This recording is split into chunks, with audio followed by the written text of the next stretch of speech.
السميع العليم من الشيطان الرجيم. بسم الله الرحمن الرحيم. السلام عليكم ورحمة الله وبركاته.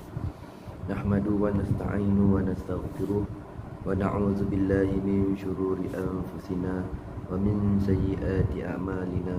من يهده الله فلا مضل له ومن يضلل الله فلا هادي له. نشهد أن لا إله إلا الله ونشهد أن محمدا عبده ورسوله. أما بعد. InsyaAllah pada perkongsian kali ini saya akan berkongsi daripada pelajaran tingkatan 2 Usuluddin tingkatan 2 pada bab akhlak, pada bab akhlak ya.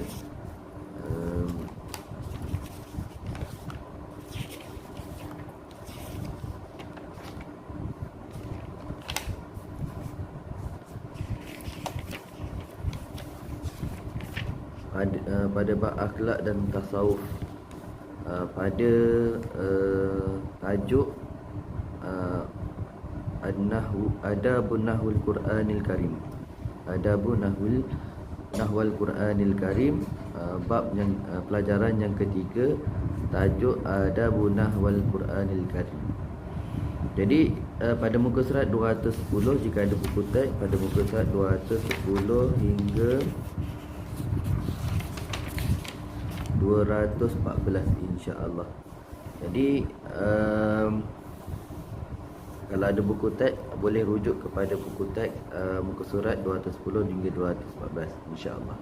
Jadi apa antara objektif yang akan kita pelajari daripada bab ini ialah, pertama, zikru mafhumul Quranul Karim, menyebutkan kefahaman berkaitan dengan Al-Quran Karim. Yang kedua, ad-dalilun naqliyu ala adabil Quranil Karim, dalil nakli berkaitan dengan beradab dengan Al-Quran. Yang ketiga, bayanu adabun nahwal Quranil Karim, menerangkan adab-adab terhadap Al-Quran. Bayanul adabu qiraatil Quranil Karim, menerangkan adab membaca Al-Quran. Yang kelima, taudihu ahamiyatut tadabburi, menerangkan kepentingan bertadabbur fi qiraatil Quran, pada membaca Al-Quran.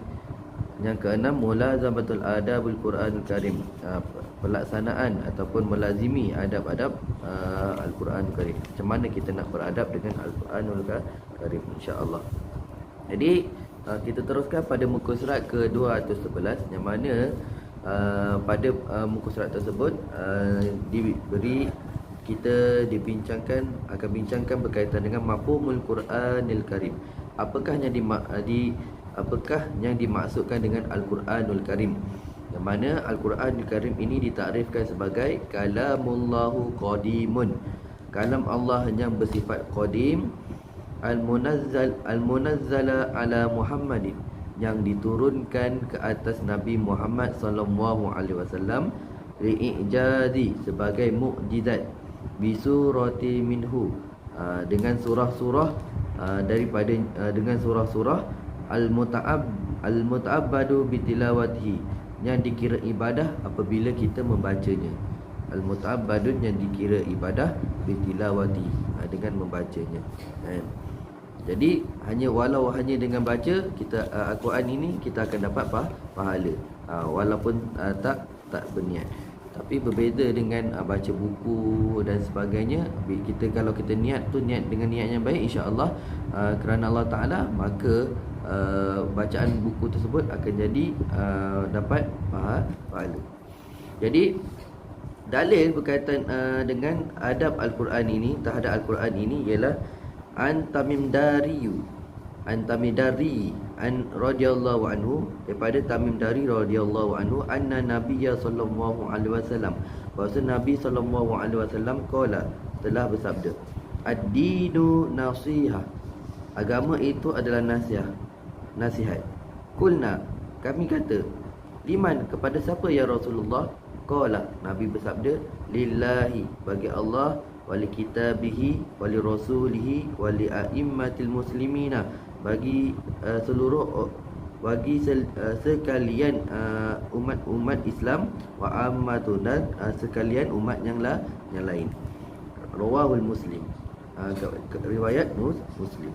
Jadi itulah dalil nakli menyebutkan tentang adab kita dengan Al-Quran, yang mana Al-Quran ini bukan sekadar kita baca, kita ada adab-adab yang kita perlu jaga supaya kita ini tidak dihujahkan oleh Al-Quran di pada mahsyar kelak, insya-Allah.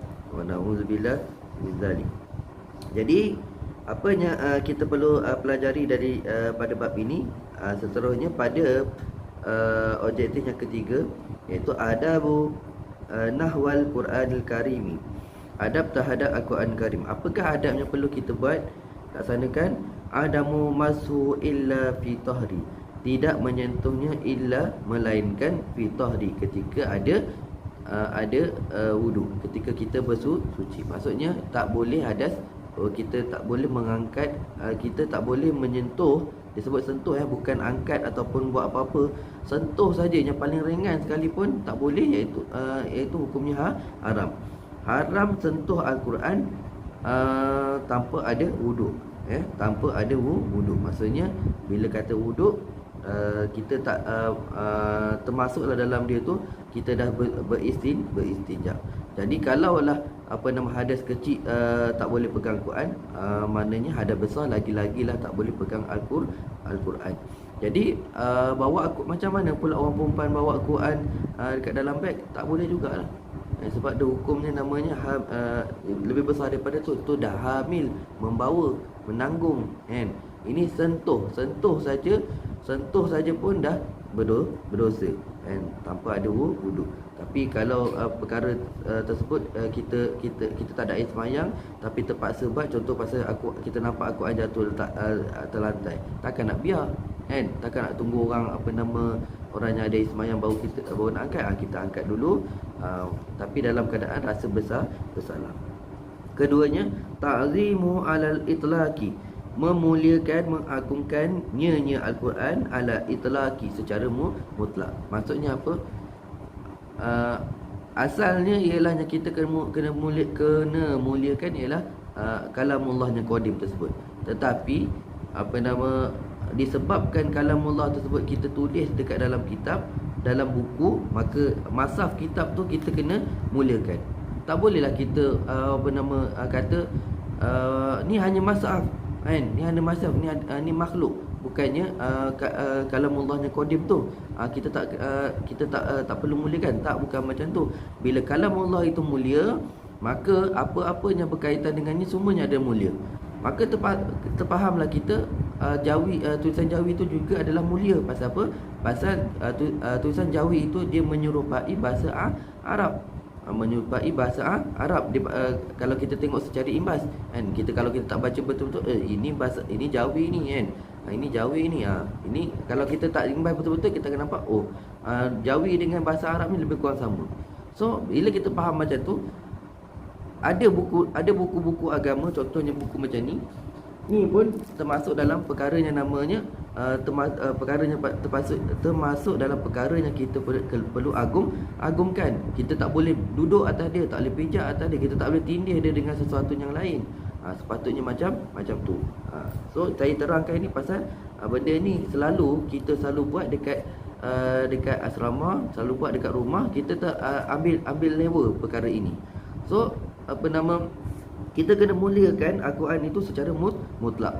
Maksudnya secara mutlak tu, apa-apa yang bersangkutan dengan Al-Quran semuanya kita kena muliakan. Jangan kita ada namanya istilah menghinakan. Contohnya apa lagi? Bookmark, kan, sekarang orang buat bookmark pakai hanya bookmark. Walaupun kat situ tu ada ayat Quran dan ada terjemah, kan, kita kena muliakan dia. Janganlah bawa masuk pergi tandas. Kalau terbawa lain cerita. Allahu a'lam. Wa tanzihi, dan menyucikannya Al-Quran, wa siyanati, dan memeliharanya Al-Quran dengan apa cara sekalipun, Jangan buat suka-suka. Sama juga dalam kes melupuskan Al-Quran. Kita tak boleh lupus suka-suka hati. Buat Al-Quran itu macam kitab-kitab biasa. Bakar tu letak elok-elok, jangan campak. Kalau kita nak bakar tu letaklah elok-elok. Kalau kita terpaksa koyaklah dengan rasa bersalah, kan. Pasal kalau tak koyak nanti tak koyak Quran tu nanti susah nak terbakar. kan. Kalau terpaksa macam tu, terpaksa koyak dengan rasa bersalah. Lepas tu letak pula dengan, bukan dengan istilah campak. Letak tu letak dalam api tu, letaklah, letak kan. Letak kalau terpaksa campak, kita terpaksa buat tu asal tambah terpaksa. Buat atas dasar nama terpaksa.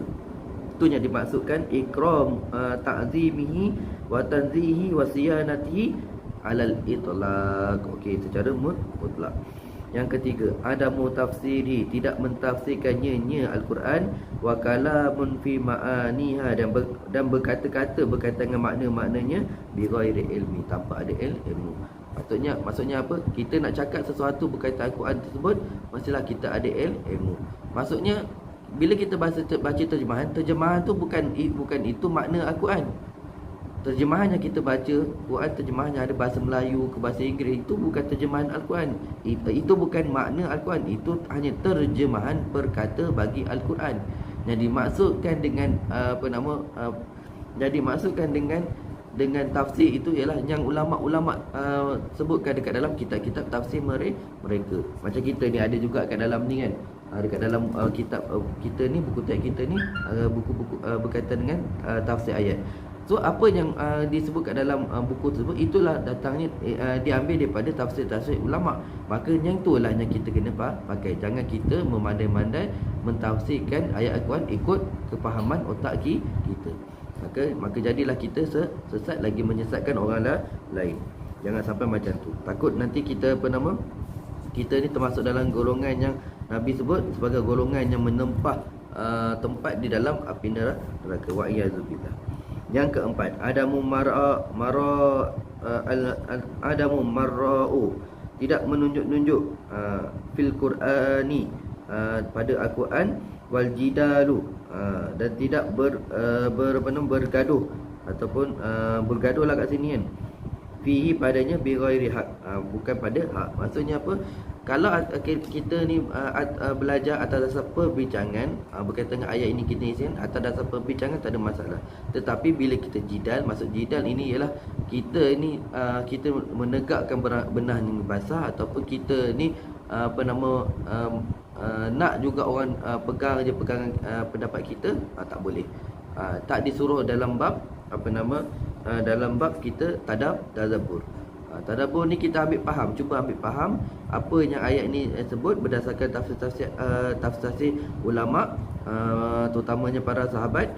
Lepas tu apa yang kita buat, kita bila ada perselisihan kat situ, kita ambil dan kita tengok pada ulama tersebut kata apa. Ini pendapat ni sahih ataupun tidak, kuat ataupun tidak. Bukan atas kita tu kita kena berjidal gini, kita kena bergaduh benda-benda yang istilahnya furuk pun kita gaduh. Jangan macam tu.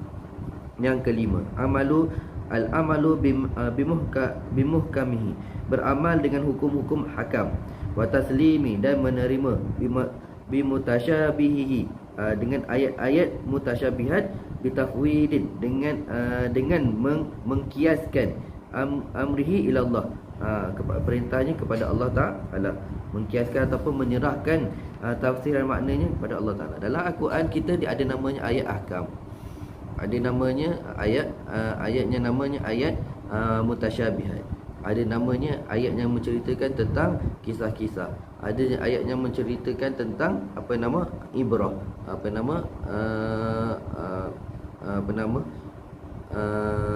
kita boleh terjemah ibrah lah kan. Jadi ayat-ayat tersebut yang cerita kisah-kisah dan ibrah ni kita tak ada masalah sangat. Masalah kita ialah pada mutasyabihat.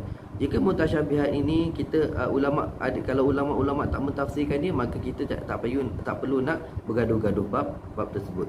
Just kembalikan ayat tersebut kepada Allah Ta'ala. Jika ada ulama yang mentafsirkannya, maka kita pakai saja apa yang ulama sebut. Jangan kita bertegang leher berkaitan dengan perkara tersebut.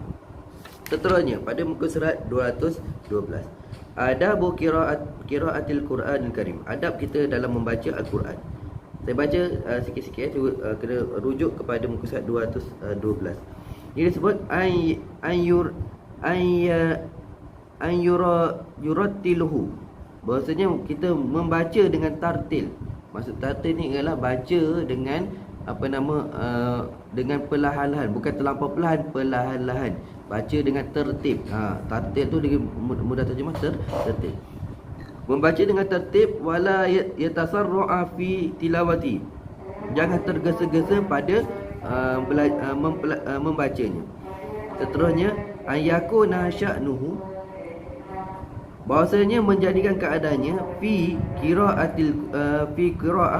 ketika membaca Al-Quran tersebut khusyu'un, dalam keadaan khusyuk wa tadabbur. Jangan kita baca tu dalam keadaan kita buat benda yang lain. So jadi tak khusyuk kan. Baca tu maksud khusyuk ni baca dengan fokus.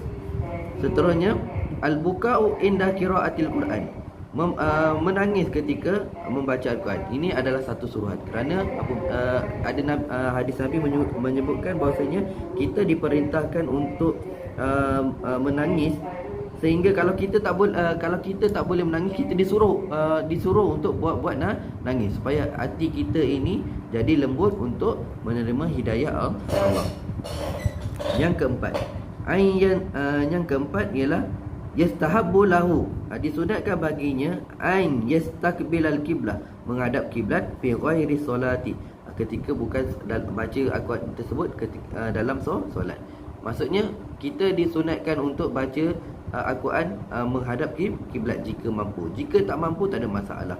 Jika tak mampu tak ada masalah. Tapi yang aulanya, yang lebih utamanya adalah kita membaca Al-Quran dengan menghadap kiblat.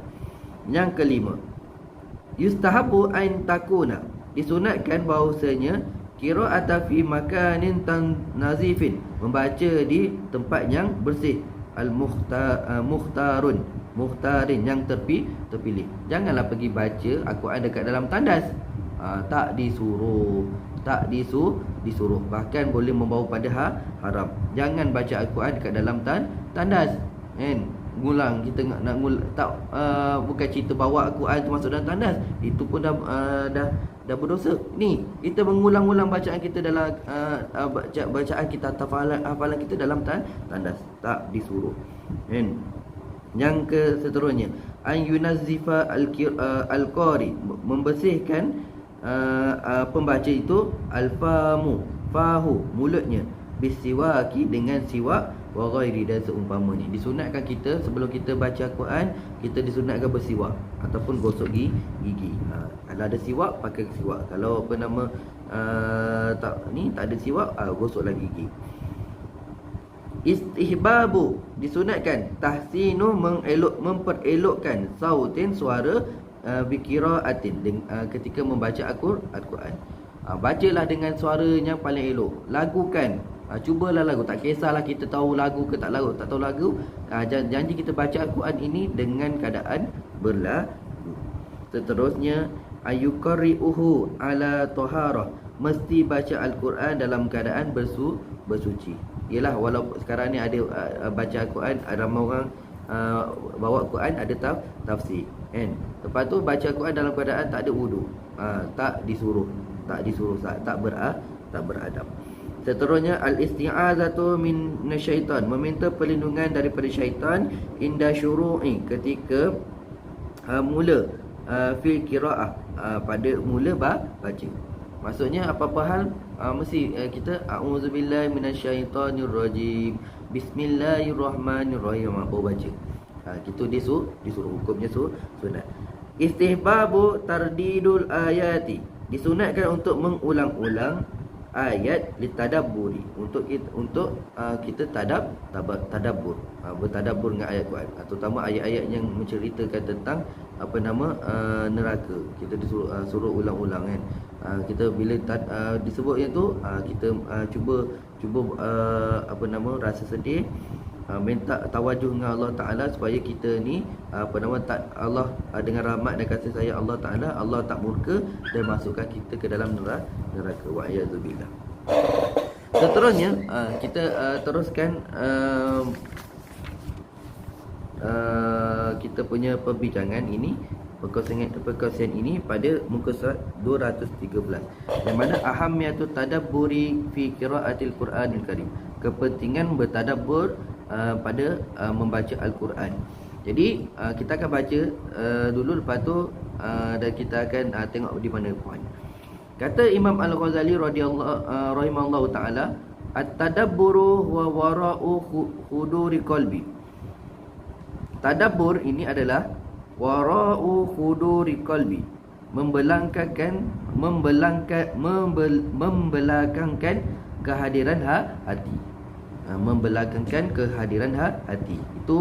Itu dimaksudkan dengan tadabbur. Ini tak ada tadabbur. Kalau orang tanya ma huwa tadabbur, wa wara'u huduril qalbi. Itu poin yang pertama. Qala Imam Ghazali sampai huduru qalbi. Okey, itu poin yang pertama. Seterusnya, saya baca dulu, lepas tu saya tunjuk poin. Fa innahu qad yatafakkara fi ghairil qur'ani. Sesungguhnya orang yang baca Quran tu qad la yatafakkaru, tidak memikirkan fi ghairil qur'ani, selain pada membaca al-Quran. Walakinnahu, tetapinya yaktasiru ala sima'il qur'ani min nafsi, terhenti atas simak, ala sima'in, atas memperdengarkan ataupun mendengar Al-Quran min nafsi, untuk dirinya sendiri. Wa wala tadabburu, ni tak dikira tadabbur. Hanya baca semata-mata, tidak ada namanya berfikir berkaitan dengan ayat Al-Quran tersebut. Itu tak dikira tadabbur, kan? Itu tak dikira tadabbur. Itu dikira hanya memperdengarkan bacaan ataupun hanya membaca Al-Quran. Tak sama dengan tadabbur. Tadabbur ni 10 kali ganda, 100 kali ganda pahala dia lebih besar daripada hanya baca, hanya dengar, kan? Itu tingkatan dia. Kalau hanya dengar, paling rendah sekali hanya dengar je lah. Itu paling low class. Atas sikit baca, atas sikit tadabbur. Itu peringkat-peringkat dalam kita bermuamalat dengan Al-Quran. Okey. Wal maqsudu min qiraati tadabbur, dan yang dimaksudkan dengan membaca itu adalah atas tadabbur. Maksudnya ambil poin kat situ. Wal maqsudu minal qiraah at-tadabbur, dan dimaksudkan dengan qiraah itu membaca Al-Quran itu ialah at-tadabbur. Maksudnya mesti ada, macam saya cakap tadi, bila kata yang dimaksudkan dengan membaca Al-Quran, adab membaca Al-Quran ialah kita mesti tadabbur. Apa maksud tadabbur? Baca, dengar dan berfikir. Itu maksud tadabbur. Baca campur dengar, campur baca tu confirm lah melihat, kan? Baca campur dengar, campur berfikir dengan ayat-ayat Allah. Itu poin yang kedua. Walizalika, jadilah sinna disunatkan, li'anna tartilu fihi, kerana baca secara tartil itu tartilun fi zahir, tertib pada zahir, litayatamakkanu minat tadabburi, supaya memungkinkan minat tadabburi, daripada untuk tadabbur bil batin, secara batin. Sebab tu disuruh kita untuk baca Al-Quran itu secara perlahan-lahan, pace yang biasa kita baca, bukannya terlampau laju. Contohnya kata Bismillahirrahmanirrahim, Alhamdulillahirabbil alamin, Arrahmanirrahim, Maliki yaumiddin. Contoh macam tu. Tak ada nama itu, takkan membawa pada tadabbur. Tapi berbeza kita baca dengan pace yang biasa. Bismillahirrahmanirrahim, Alhamdulillahirabbil alamin, Ar-Rahmanir-Rahim. Sempat kita sambil-sambil baca, kita dengar kita punya bacaan tu betul atau salah, kita sempat berfikir sedikit. Itu namanya tadabbur. Walaupun bacaan tersebut kita baca dekat dalam solat. Penting, ya, penting. Okey. Qala Aliyu la khaira fi ibadatin. Ambil kata-kata Imam Ali ni. Qala Ali berkata, Sayyidina Ali radhiyallahu anhu, la khaira fi ibadatin, tiadalah kebaikan pada beribadah itu liifqadihi la afqahu, jika tiada kefahaman fiha padanya, wala fi qiraatin, dan tiadalah juga kebaikan fi qiraatin, hanya pada baca, la tadabbur fiha, yang tiada tadabbur pada ni. Ambil sampai situ. Itu poin yang ketiga. Kan? Jangan sampai kita baca sajalah kan. Jangan baca saja. Wa iza lam yatamakkana, apabila tidak memungkinkan min tadabburi, daripada bertadabbur, illa melainkan bitardidin, melainkan dengan mengulang-ulang, falyuraddid, maka ulanglah, falyuraddid, maka ulanglah. Tu situ pun itu poin yang keempat. Wan Nabi sallallahu alaihi wasallam, adalah Nabi sallallahu alaihi wasallam yuraddidul ayati wahidah, mengulang-ulang satu ayat, litadabburi fi ma'aniha, untuk dia tadabbur pada maknanya. Wa ruwiya an Abi Zarin yaqulu, ambil ni poin ni poin yang kelima. Ruwiya an Abi Zarin yaqulu, qaman Nabi sallallahu alaihi wasallam, telah bangun Nabi sallallahu alaihi wasallam bi ayatin, dengan satu ayat, hatta asbaha, sehingga menjadikan dia yuraddiduha, mengulang-ulangnya. Ayat apa yang Nabi ulang? In tu'azzibhum fa innahum ibaduk wa in taghfir lahum fa innaka antal azizul hakim. Nabi ulang ayat ini. Abu Zar kata Nabi ulang ayat ni supaya Nabi dapat tadabbur. Itu Nabi buat, takkan kita yang tak Nabi ni kita tak nak tadabbur. Kalau kita baca betul-betul ayat ni kan, ulang-ulang banyak kali, in tu'azzibhum fa innahum ibaduk, jika kau azab mereka ya Allah, maka mereka sesungguhnya mereka tu hamba Engkau. Mereka tu hamba Engkau. Wa in taghfir lahum, jika kau ampunkan mereka ya Allah, fa innaka antal azizul hakim, maka sesungguhnya Engkau itu Tuhan yang maha bijaksana lagi maha mulia.